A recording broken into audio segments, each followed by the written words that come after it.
Gaël et Ellie vont nous parler de leurs ressentis en tant que personnes transgenres. Gaël, avec son sourire chaleureux et sa détermination, et Ellie, avec sa douceur et sa force intérieure, partagent un parcours marqué par des défis et des victoires. Se promener dans l'espace public peut être une épreuve, car ils doivent faire face à des regards curieux ou des remarques blessantes. Ils trouvent du réconfort et de la solidarité au sein de la communauté LGBTQ+, où ils peuvent être eux-mêmes sans crainte. Par leurs témoignages, Gaël et Ellie espèrent inspirer un changement positif et promouvoir une société plus inclusive et bienveillante. De toi à moi. Coucou Ellie, coucou Gaël. Hello. Merci beaucoup d'être avec nous aujourd'hui. On est là pour aborder un peu la manière dont on traverse l'espace public ou les endroits collectifs, que ce soit en rue ou d'autres endroits. Pour démarrer, est-ce que, d'une manière générale, vous aviez envie de nous partager un peu la manière dont vous traversez cet espace public? Qui commence? Comme tu le sens. Gaël? Ouais. Moi, en tant que personne trans masculine, du coup, depuis que j'ai un passing plutôt masculin, ça va. J'ai vu la différence, en fait, avant et après ma transition. Donc, je suis un peu moins stressé. Et il y a juste... Enfin, hier, en fait, j'ai fait un tour donc, avec le chien. Et puis, j'ai dû le ramener parce que je devais aller dans une épicerie. Enfin, bref. Et c'était le soir, donc... et là, je me suis dit... ah, mais c'est vrai, en fait, je suis là, seul, il pourrait m'arriver un truc. Mais c'est vraiment des moments comme ça, alors qu'avant, c'était vraiment... Avec un passing féminin, c'est plus... donc, la manière d'être perçue comme une femme, c'était vachement plus flippant que maintenant. Oui, c'est ça. Tu as vu cette différence, en tout cas, Ouais. avec la transition. Et toi, Ellie?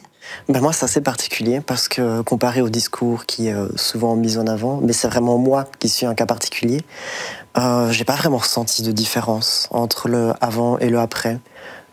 Je pense surtout que c'est dû à un peu une attitude que je prends d'être sûr de moi, enfin en tout cas de paraître sûr de moi dans l'espace public et dans la rue, qui font un peu que les gens ont plus de difficultés soit à m'aborder, soit à prendre le temps, ne serait-ce que de me regarder ou de voir ce que je fais ou juste comment je vais. Du coup, juste, je traverse l'espace public en ligne droite d'un point A à un point B.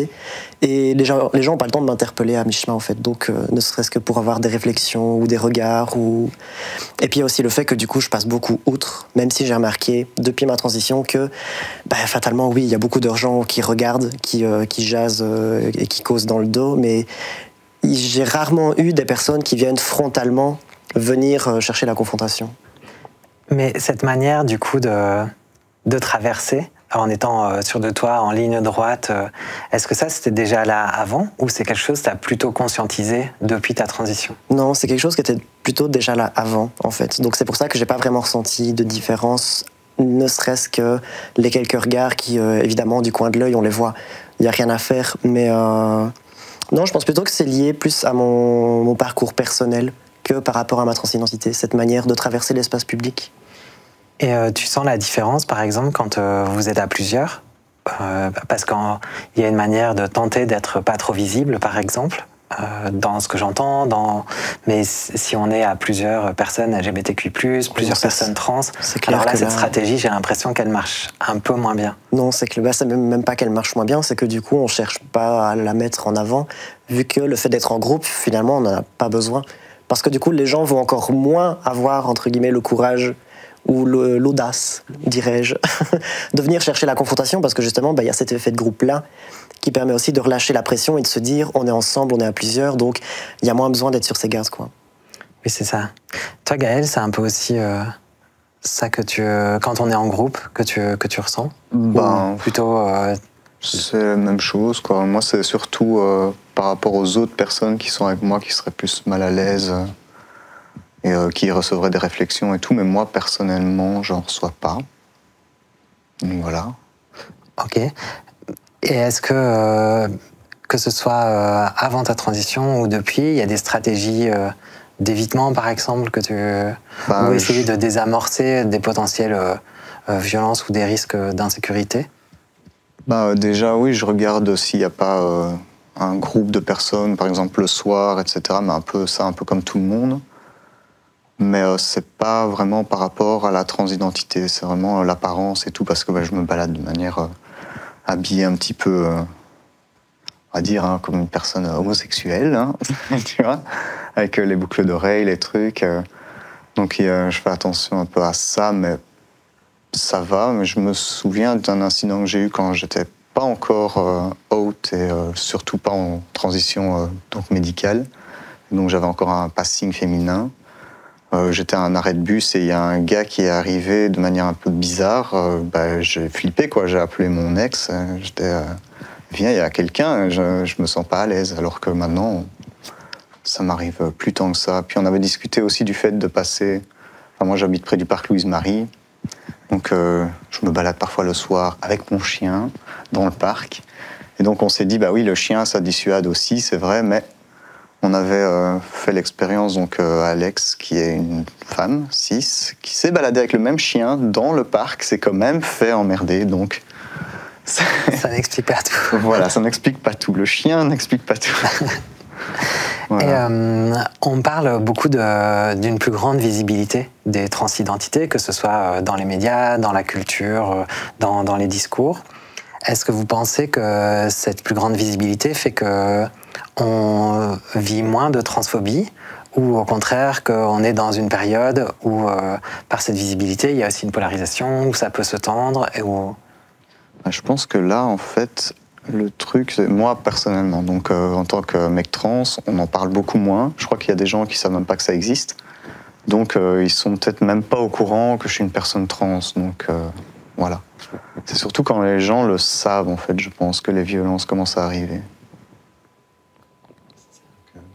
Moi, je remarque en termes de visibilité, oui, il y a beaucoup plus de visibilité, mais c'est pas pour autant toujours de la visibilité saine, ou dans le sens où on garde quand même des schémas classiques de visibilité qu'on avait depuis les années 70, 80, 90, où il y a toujours un côté un peu extravagant, hyper sexualisé et hyper féminisé qui est mis en avant pour montrer un peu le sensationnel de la transidentité féminine qui reste une image fort ancrée dans l'imaginaire de manière générale. Et oui, non, c'est pas une visibilité qui est vraiment bénéfique, parce qu'elle a même l'effet inverse, où on voit de plus en plus de discours, justement, de gens qui proclament qu'on fait que parler de la transidentité, qu'ils n'en peuvent plus, qu'il y a des conspirations wokistes ou je ne sais quoi. Alors que non, c'est pas, enfin, ça n'a rien à voir, c'est juste que la visibilité qui est mise en avant, c'est de la visibilité à clic, parce que c'est ce qui fait générer du clic et du sensationnel, alors que en toute objectivité, si on faisait un vrai reportage sur la transidentité, ce que c'est réellement sans jouer sur tous les clichés, on s'ennuierait, quoi. Ce serait juste une vie normale où la seule différence, c'est que, ah oui, le matin, il faut prendre ses petits médicaments, sa petite pommade. De temps en temps, il faut aller voir le médecin comme tout le monde, il faut passer à la pharmacie chercher une boîte de comprimés comme tout le monde. Et ça s'arrête là. Il n'y a rien de plus sensationnel que ça. Oui, c'est ça. Et dans les constats que vous avez depuis tout à l'heure sur la manière dont on est en rue, est-ce que c'est quelque chose que vous voyez aussi dans les autres espaces publics, ou au contraire, là, il y a d'autres choses qui rentrent en jeu? C'est là, en fait, que ça rentre en jeu, parce que on est un petit peu, parfois, forcé de sauter. Donc moi, par exemple, j'ai une fille, donc il faut commencer à expliquer, et elle est chez sa maman, non, elle est chez son papa. Ah, vous êtes deux papas, machin. Du coup, non, pas vraiment, mais il y a un moment, quand j'étais au travail, je parlais pas de ma fille, ni difficilement de mon copain, pour ne pas avoir des questions, justement, et devoir... parce que j'allais pas m'inventer une vie, on l'a adopté, machin, et après devoir se souvenir qu'est-ce que j'ai dit, ça n'avait aucun sens. Donc oui, il y a des endroits où on est parfois forcé de sauter ou pas, et du coup de ne pas révéler certaines choses de notre vie qui sont parfois importantes, quoi. Donc c'est ça. Voilà. Et toi, Ellie? Je pense surtout, et je remarque que ça dépend surtout à quelle étape on est de notre transition, sans baliser la transition avec un début et une fin, mais il y a toujours une succession d'étapes qui fait qu'il y a des périodes qui sont beaucoup plus propices à des violences, que ce soit dans le milieu, pas dans la rue, que ce soit dans le milieu médical, dans le milieu social, scolaire ou peu importe.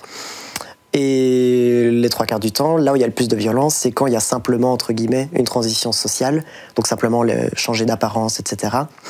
Là où, une fois qu'on a entamé une transition médicale et qu'elle est bien avancée, ben on a ce passing, donc on a cette attitude-là, féminine ou masculine, selon comment on transitionne, qui est beaucoup plus en avant, et il y a beaucoup moins de problèmes justement par rapport à ça. Aussi au niveau administratif, où une fois que nos papiers sont changés, le genre et le prénom, ce qui n'est pas obligatoire, hein. Il y a plein de personnes trans qui ne changent pas forcément de genre et de prénom, et c'est tout à fait OK. Mais cette succession d'étapes-là accumulées fait qu'au fur et à mesure, les violences sont de moins en moins impactantes et fréquentes parce qu'on se fond de plus en plus dans la masse. En tout cas, les violences transphobes, quoi. En tout cas, les violences transphobes, c'est ça. Oui, c'est ça.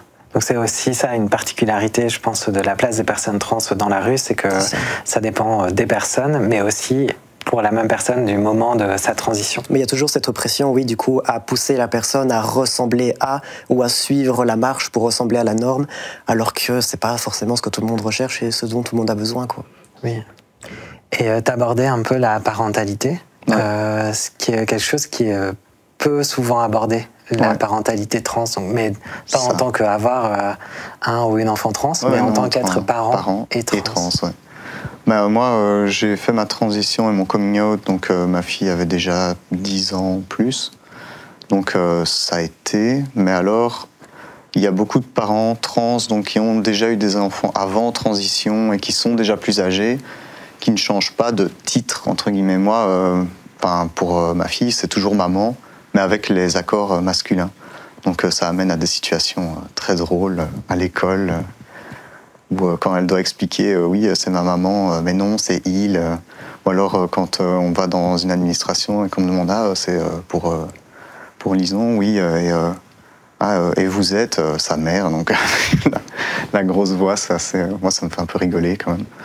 Donc ouais, c'est surtout ça, et c'est en fait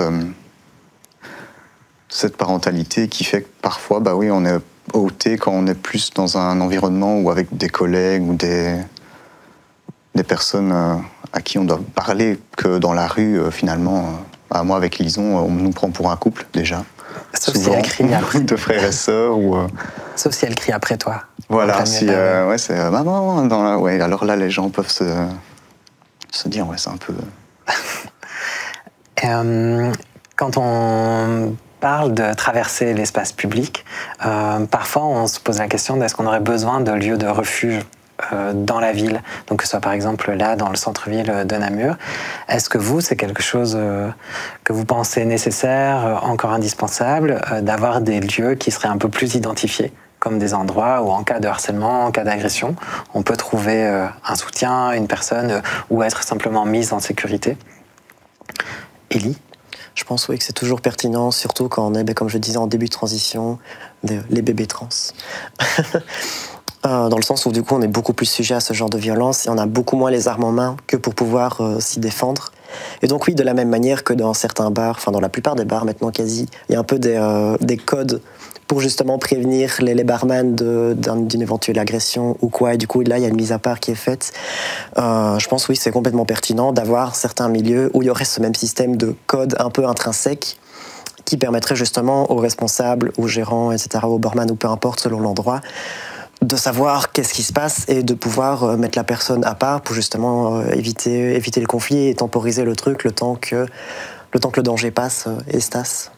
Alors juste par rapport à ces endroits et aux personnes trans, avoir des endroits où des personnes sont quand même bien formées à ces enjeux-là, parce que si c'est pour avoir une agression et puis rentrer dans le lieu et se faire mégenrer par une femme trans, être appelé monsieur et machin, c'est pas vraiment c'est encore rajouter une violence derrière un truc qui s'est passé, quoi. Donc si c'est bien fait, avec des gens qui sont bien informés et qui font pas de bêtises, oui, c'est pertinent. Et surtout une pluralité de lieux, pas juste un seul type de lieu spécifique comme soit des bars, soit des librairies ou que ça, pour que j'ai vraiment une universalité, pas facile à dire, universalité de lieux, justement en fonction des différents types de profils, de personnalités, parce que tout le monde ne va pas dans les bars, tout le monde ne va pas dans les librairies, et ça permet justement d'offrir les endroits préférentiels à une pluralité de personnes. Et là, on parlait de lieux habituels qui sont là dans le centre-ville. Et en termes de lieux plus communautaires, est-ce que c'est des choses qui, pour vous, sont encore à développer ou seraient essentielles? Parce qu'on en a souvent peu pour les personnes trans. Oui, c'est essentiel. Moi, depuis que je fréquente donc, la Maison Arc-en-Ciel de Namur, qui est un lieu communautaire, c'est top, quoi. On se rencontre. C'est pas pour ça qu'on reste entre nous non plus. Hein. On a aussi des personnes extérieures qu'on fréquente, mais oui, c'est indispensable pour pouvoir parler de nos vécus ou quand on a des questions, ou même tout simplement partager un moment. Oui. Et pour toi, Ellie? C'est un peu comme tu dis, c'est au-delà d'un lieu de rencontre et de sociabilisation, c'est surtout un lieu d'information. Parce que c'est là que se concentre toute l'information pour justement pouvoir avancer sur le plan personnel par rapport aux questions de transidentité, ou même au-delà de ça, au niveau social, parce qu'il y a une certaine facilité de parler de ces choses-là quand on est avec des personnes qui comprennent ce dont on parle, sans devoir systématiquement tout réexpliquer de A à Z. Y compris pour les plus jeunes. Y compris pour les plus jeunes, oui, c'est ça. Et à chaque fois, devoir redébattre et réexpliquer que oui, j'ai besoin de ça, mais c'est pas par rapport à ça. Oui, c'est ça. Parce qu'heureusement, à Namur, il y a aussi un cercle de jeunes LGBT qui est dans le centre-ville et qui est super utile pour ça. Ouais. Merci beaucoup à vous deux d'avoir partagé vos expériences, votre parcours. Merci à toi. De toi à moi, une production Bouquet Média, avec la participation de la Maison Arc-en-Ciel de Namur et le soutien du service public fédéral Justice et la cellule équal.be pour l'égalité des chances.